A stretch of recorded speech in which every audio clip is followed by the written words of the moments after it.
కట్టుకుంటున్నారు sir. Lockdown అప్పుడు కట్టుకున్నవాడు ఈ సంవత్సరం బాబు నుంచి మమ్మల్ని ఇబ్బంది చేస్తుంది. లాక్డౌన్ వచ్చి ఎప్పుడు సార్ మీరే అర్థం చేసుకోండి సార్. అప్పుడే ఇబ్బంది చేసినా మీ ఏదో ఖాళీ చేసి కూడా పోయేవాళ్ళం. అప్పుడు ఇబ్బంది చేయక ఇప్పుడు ఈ నెల 15 రోజుల నుంచి అబ్బాయి ఎందుకు సార్ ఇట్లా మాకు నెల 14 నెలల నుంచి చేస్తాం సార్. 14 నెలల నుంచి ఎందుకు చేస్తాను అబ్బాయి ఎందుకు బదిలాడినాక పోయి అబ్బాయి ఒక 2 సంవత్సరం ఉంటా అప్పుడు పోతాను అబ్బాయి అని చెప్పినాక అమ్ముతారా అండి అమ్ముతారా అమ్ముతావు అమ్ముతామని గట్టిగా బట్టి వీళ్ళు ఎట్లయినా మన లేబర్ వాళ్ళు ఉండొద్దు ఎట్లాగంటే వీళ్ళ పట్టాలని మమ్మల్ని చంపడానికి రెడీ చేస్తాను సార్. ఎట్లయినా మా ఆయన టీవీఎస్ లో ఊర్లో తిరుగుతాడు. వాడు ఎవరితోటైనా మండి మీద గుర్తేస్తాడు సార్. గుర్తేస్తాడు మమ్మల్ని ఏదైనా అబ్బాయి పలుకుబడి ఉంటుంటే లోపల ఏదైనా వేసేస్తాడు సార్. కర్ణాటక సార్ ఇప్పుడు చేసేసుకోవడమే సిల్సిపుట్ అవుతుంది. రేపు రోడ్డు మీద చంపుతారు సార్.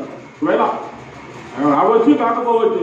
ఇదే సీఏ కర్ణాటక సార్ ఏం ఆధార్ లేకుండా తీసుకుంటారు సార్. ఇప్పుడు ఆధారాలన్నీ ఉన్నాయి సిల్సిపుట్ దీనికి తీసుకొని సీఏ కర్ణాటక సార్. నన్ను ఏమైనా అయితే మా పిల్లలు మా బాబు ఎవరు చూస్తారు? ఇప్పుడు కొంతమంది ముందుకు వచ్చారు సార్. ఏదైనా మేము చూసుకుంటాము. పిల్లలకి పెట్టు ప్రెస్ పెట్టు మేము చూసుకుంటాం. ఇక మీ పిల్లలకు హామీ మీకు పోయినా మీరు వదిలిపెట్టామని చాలా మంది ఈ సీసీ ఫుటేజ్ చూసి అందరూ నాకు సపోర్ట్ చేసేస్తారు. మీ అమ్మ కుర్చీనండిలా కేసు రాసుకోరా బాబు. మీ అమ్మ పుట్టలో కుర్చీనండిలా కేసు రాయ బాబు. నువ్వు పోయి నన్నే చొక్కా చింపారని కేసు రాస్తా బాబు అని 3 సార్లు పంపించేస్తారు. 3 సార్లు తిక్కమ్మకాయ తమిళ తెలుగులో ఇంగ్లీష్లో రాయక తిక్కమ్మకాయ సార్. తిక్కమ్మకాయ మళ్ళీ 13 మనుషులు రాసుకుపోయినావు మళ్ళీ 13 మనుషులు రాసుకొస్తావా అని మళ్ళీ ఎలా కొట్టారు సార్. మళ్ళీ అసలు కాము ఉన్నావు సార్. కాము ఏం చాట కట్టలేదు సార్. మా కేసు వదిలేసాను సార్. కేసు వదిలేసినాం. చేసిన పోతే పక్కన పేరుతాను చంపుదామని ఏదో వదిలేసినాం. అయిపోయింది మాకు ఏమవుతుంది అని వదిలేసినాం. మొన్న 6వ తారీఖు మున్సిపాలిటీ వాళ్ళు జీపులో నా ఇంట్లో సామాన్యాన్ని వేసుకుపోయారు సార్. సార్ ఎవరు సార్ కంప్లైంట్ ఇచ్చింది? Online complaint sir. మా దగ్గర ఆధారం ఉంది సార్. 11 మంది చందనుకుంటే చెల్లదా మా దగ్గర నిన్న 6వ తారీఖు సీసీ ఫుటేజ్ ఉంది. ఫోన్లో ఉంది. అన్ని పెడతా సామాన్య ఎందుకంటే మా ఇంట్లో లోనకు రావడం తప్పు. కానీ కంప్లైంట్ ఉంటారు రా పొయ్యి కూలగొట్టమన్నా పొయ్యి కూలగొట్టట్లే. నేను సామాన్లు వేసుకోలేదు సార్. నాకు సామాన్లు కావాలి. దాని మీద చర్యలు తీసుకోవాలి సార్ మున్సిపాలిటీ మీద. ఈ 15 ఏళ్ళు పొయ్యి ముట్టేయలేదు సార్. నాకు 2.5 లక్షలు ఈ విలేకరికి ఖర్చు పెట్టలేదు సార్. ఎన్ని లక్షల రూపాయల సామాన్లు మీకు నష్టం జరిగింది? ఎన్ని లక్షల సామాన్ వాల్యూ? ఒక 15,000 ఉంటుంది సార్.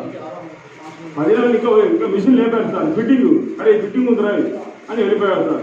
మా ఇంట్లోకి వచ్చి రూపాయి వస్తువుైనా ఎవరు కంప్లైంట్ ఏంది ఎట్లా తీసుకుపోతారు? అరవడానేగా సామాన్లు నగదు బంగారం కూడా ఇంకేమైనా పోయినాయా? అయ్యేంటి పోలేదు సార్. సామాన్ల వరకు తీసుకుపోయారు. ఇంకా కొట్టం పెట్టింది 2 లక్షలు సార్. 1,70,000 కొట్టం పెట్టిన 40,000 రూము. ఆయన కూడా సీసీ కెమెరా సార్. మీరు చేసేది ఏంటి సిస్టమ్ సార్. మరి దీనికి సీసీ కెమెరా కావాలి సార్. దీనికి సిఎస్సి సార్. సిఎస్సి కడుతున్నాం సార్. దీనికి ఫుడ్ లైసెన్స్ సార్. అన్నీ ఇప్పుడు ఇస్తాం. ఫుడ్ లైసెన్స్ ఈ తయారు చేసుకుంటే కొట్లో అనుకుంటాం. దీనికి CSC food licence grade licence అన్నీ పక్కా ఉంటాయి. ఎందుకంటే ఇది ఎవరైనా వస్తారని ఇన్ని ఉన్నా కూడా ఎవరు పట్టించుకోవాలి. మీరే మాకు సపోర్ట్ చేయాలి సార్.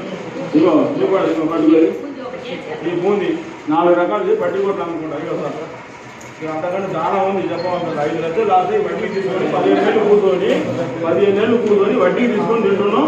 ఈ కదిరి వల్ల 2.5 లక్షలు పోయి 5 లక్షలు పోయింది సార్. వడ్డీ కడుతున్నాం 10,000.